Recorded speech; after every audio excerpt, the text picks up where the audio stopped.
اس لیے مخلوط معاشروں میں اسلام نے بہت ترقی کی. عیسائیت تھی، یہودیت تھی، ہندو مت تھا، بدھ مت تھے، مسلمان سارے اکٹھے رہتے تھے. اور ماں ڈرتی تھی کہ بچہ عیسائی نہ ہو جائے، باپ ڈرتا تھا کہ کہیں ہندو نہ ہو جائے. گھر کا ماحول اسلام کے مطابق رکھنے کی کوشش کرتے تھے کہ بچے کہیں ایسے نہ ہو کہ کفر کی رسم اختیار کر لو. یہ وہ چیز ہے جو رسول اللہ صلی اللہ علیہ وسلم سکھا کر گئے تھے ہمیں. الگ بات ہے کہ ہم نے اس تعلیم کو بھلا دیا. ایک صحابی رضی اللہ عنہ کہتے ہیں میں حاضر ہوا اور رسول اللہ صلی اللہ علیہ وسلم نے فرمایا، جب ہم مسلمان ہو گئے تو فرمایا ان کے لیے کچھ لاؤ. ہم نے کہا اللہ کے رسول بھنا ہوا گوشت. ہم دونوں بھائی بہت شوق سے کھاتے ہیں مگر کسی بھی جانور کا دل نہیں کھاتے، دل نہ لائیں. تو حضور صلی اللہ علیہ وسلم نے فرمایا جو جانور بھی ذبح ہوگا اس کا دل بھون کے لاؤ اور ان کے سامنے رکھو. اور ان سے فرمایا کہ اسلام اس وقت تک کامل نہیں ہوگا جب تک کہ دل کا گوشت نہ کھاؤ.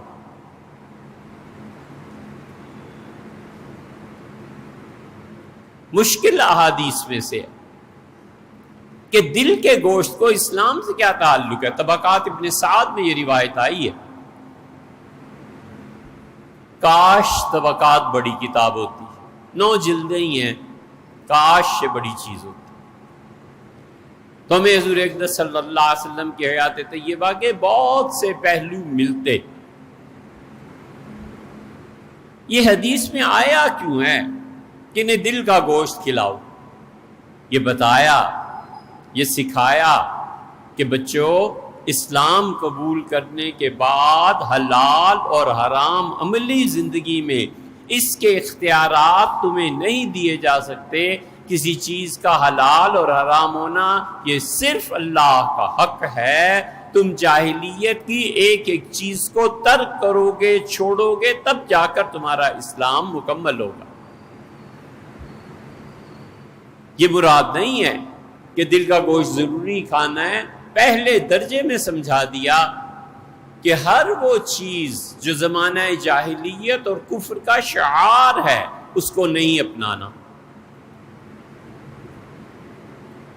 اس لیے جو چیزیں بھی کفر میں ہیں، کہیں بھی ہیں، اسلام یہ بتاتا ہے کہ رگڑ جب لگتی ہے اور خوف پیدا ہوتا ہے اس سے کہ بچے کسی اور تہذیب میں نہ چلے جائیں، تو پھر وہ اپنے بچوں کو، نسل کو محفوظ رکھتا ہے. یہی وہ جذبہ تھا جس کے تحت آج سے کوئی 30 سال پہلے بھی لوگ کہتے تھے کہ کبھی بھی یورپ نہیں جانا، بیٹے امریکہ نہیں جانا، گئے تو اسلام سے گئے، وہیں بس جاؤ گے اور اسلام کو چھوڑ دو. اس لیے ہم معاشرتی سطح پر اتنے گرے ہوئے ہیں کہ اگر اب مخلوط معاشرہ ہوتا تو ہماری بچیاں سکھوں اور ہندوؤں سے شادی کرنے سے باز نہ رہتی. جو کچھ اب ہو رہا ہے، اور یہ افسوس کرتی ہیں کہ یہاں سکھ اور ہندو میسر نہیں ہے.